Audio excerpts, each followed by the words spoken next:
My name is Ashley, a blonde, beautiful American woman with bright blue eyes and a very calm, very organized personality, or at least I thought I was calm and organized before I stepped foot inside a Filipino hospital for the very first time. I swear nothing could have prepared my blonde American brain for what I was about to witness.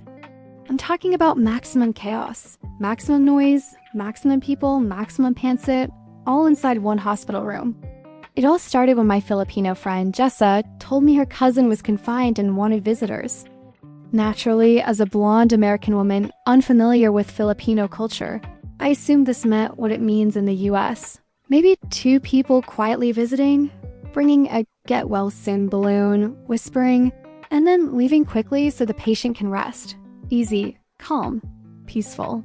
Like a spa, but with 4 bags. I didn't know I was about to walk into the Filipino version of Coachella. When Jessa picked me up, she said, "Ashley, are you ready? It might be a little full." Full? Full? I imagine maybe 4 people. 5 at worst. Filipinos are social, but come on, it's a hospital. We arrived, and the minute I walked through the hospital doors, I noticed something immediately. Everyone was smiling. Everyone. Even the people in wheelchairs looked like they were on their way to a family barbecue. Meanwhile, I again, a very blonde, very American woman, was standing there confused, clutching my handbag like I was entering a battlefield. We took the elevator up to the room. I expected silence, darkness, one beeping monitor, a calm environment. But when Jessa opened the door, I froze. My blonde American spirit left my body. There were 20 people inside the room. 20, I counted. I saw babies, teenagers, titos, 2 Lolas, one guy who I'm pretty sure wasn't even related but just wanted free food, and a toddler dancing in the corner. Someone had brought pancit. Someone else brought Jollibee. Someone else had a giant tray of lumpia. I was 90% sure one woman was setting up rice in a rice cooker right there next to the patient's 4 stand. As a blonde American woman, my first thought was, is this even legal? Is this allowed? Where are the nurses? Where is the hospital security? Why is this toddler eating chicharron on the bed? But everyone looked happy. The patient, a middle-aged man named Rico, was lying in the bed eating gelatin, smiling from ear to ear like he was the star of the show. And honestly, he kind of was. He looked healthier than me. When we entered, a bunch of people shouted, "Oh, the American is here." Ashley, the blonde one. Hoy! Picture with the Americana. And before I could even say hello, 3 aunties were already posing beside me like I was some kind of tourist attraction. I am a blonde American woman, yes, but I didn't expect to be the unofficial mascot of the hospital room. Someone handed me pancit. Someone else handed me buko juice.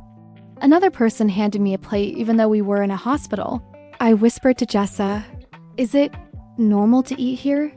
She replied, "Yes, Ashley, this is bonding time." Some families even bring spaghetti. A guy behind her raised a fork full of spaghetti like a toast and said, "Try mo, masarap." I accepted it because I didn't want to offend the spaghetti man. Then another auntie leaned over and whispered loudly, "You are so beautiful, Ashley. So blonde. Your hair is like noodles." Ma'am! I was eating noodles. Please. As I adjusted myself awkwardly again, being a very tall, very blonde, very confused American woman, someone pushed a monoblock chair behind me. Apparently, someone always has an extra chair. I don't know where they get them. Maybe they spawn naturally. Then I noticed something even crazier. A kid was sleeping under the hospital bed, like a cat, just curled up, peacefully snoring as the adults argued about whether to order Halo or Turon. No one thought this was strange. In fact, someone put a blanket on the kid. He was part of the interior design now. Meanwhile, a little girl was doing her math homework on the windowsill. A teenage boy was playing Mobile Legends at full volume. A grandma was humming a worship song. A Tito was snoring. And someone, God bless his soul, was trying to set up a portable speaker. I whispered, "Jessa, why is there a speaker?" She answered, Oh, sometimes the family likes to play music per a Hindi boring.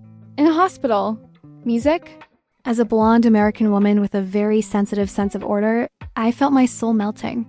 Then something even more unbelievable happened. A nurse walked in. I expected her to say, "Everyone, please leave." Instead, she said, "Hi, Po. Good afternoon. May pakim bateo dian?" The aunties handed her lumpia. She accepted IT. In America, nurses don't even accept Kens.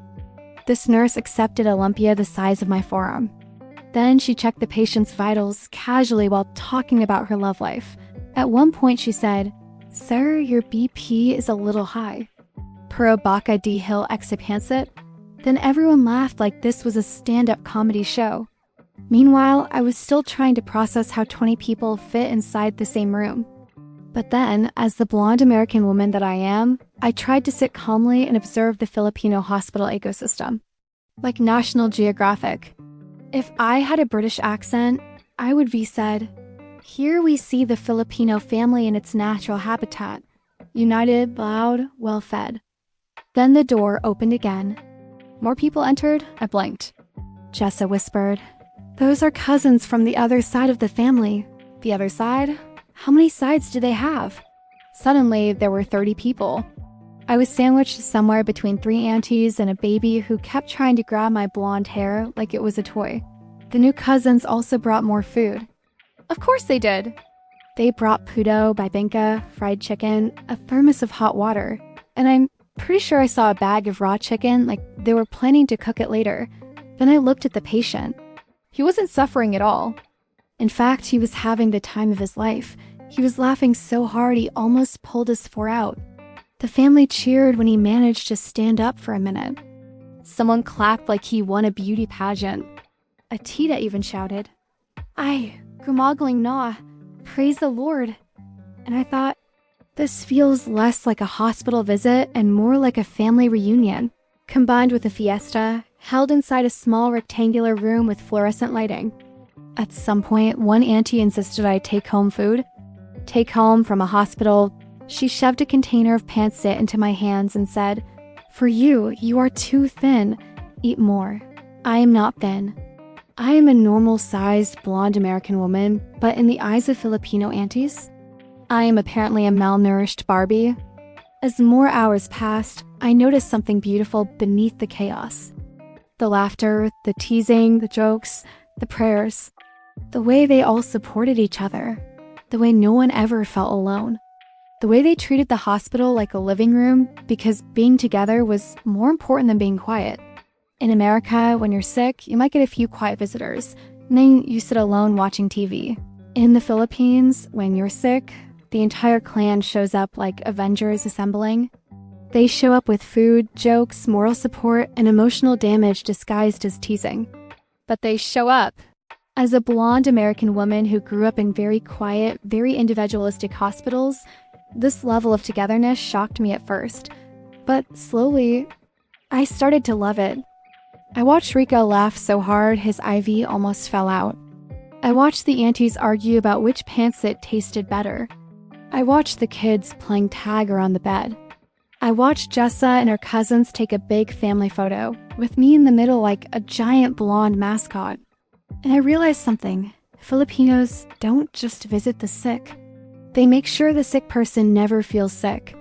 At one point, I even asked Rico, "Do you feel bad with all this noise?" He said, "No, Ashley. I feel more alive."